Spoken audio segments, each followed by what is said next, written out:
So far, we had seen matrix displacement formulation for a bar element, beam element, truss element, and a frame element. Now, let us see the strain displacement matrix. This strain displacement matrix and stress displacement matrix are based on plane stress problem and plane strain problem in finite element analysis.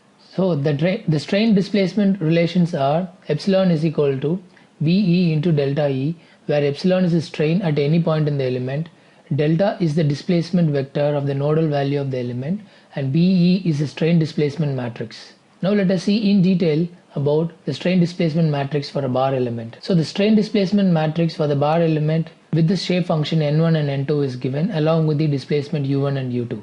So the node arrangements for the bar element will look similar to the image shown in the slide, where x1 is the node 1, x2 is the node 2. The nodal value at x1 is -1 and the nodal value at x2 is 1. And this value represents the value of the shape function n1 and n2.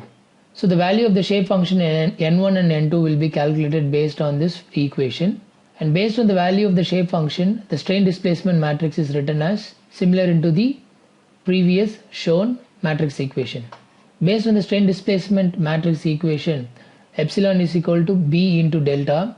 The value of the strain displacement matrix is substituted here as B. So the above equation can be also derived by using a shape function n1 and n2 using natural coordinates epsilon. So this equation shows the strain displacement matrix with the natural coordinates epsilon. The value of the epsilon can also be found by using the value of the coordinates in the bar element with the help of length. And instead of x1 and x2, the natural coordinates can be taken to calculate the value of the shape function n1 and n2. Similarly, the strain displacement for a CST element, constant strain triangle element, will be discussed now. In case of a constant strain triangle element, at any point in the strain triangle element is used for plane stress or plane strain problem. The three strain components are epsilon x, epsilon y, and gamma xy, where epsilon represents the pure strain and the gamma represents shear strain.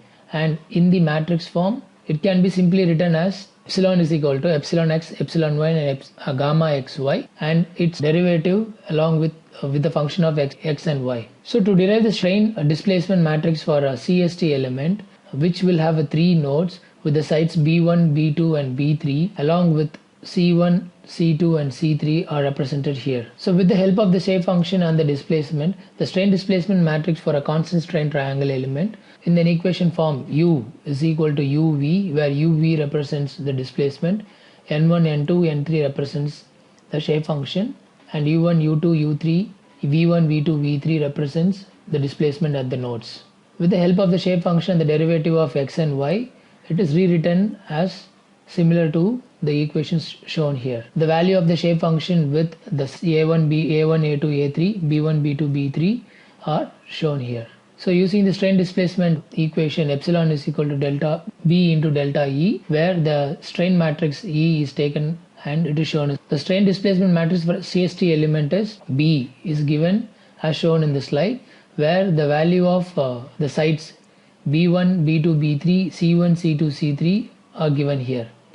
It has to be noted that B1, B2, B3, C1, C2, C3 are in the cyclic order and they are constant for the triangle. Hence, the strains are constant within the element. Therefore, the element is referred to as constant strain triangle. Now, let us see the strain displacement for beam element. By using the strain displacement equation for the beam element, sigma is equal to D into E, where sigma is the stress, D is the displacement, and epsilon is the strain. From the strain displacement matrix, epsilon is equal to B into delta, where epsilon is the strain, B is the strain displacement matrix, and delta is the displacement.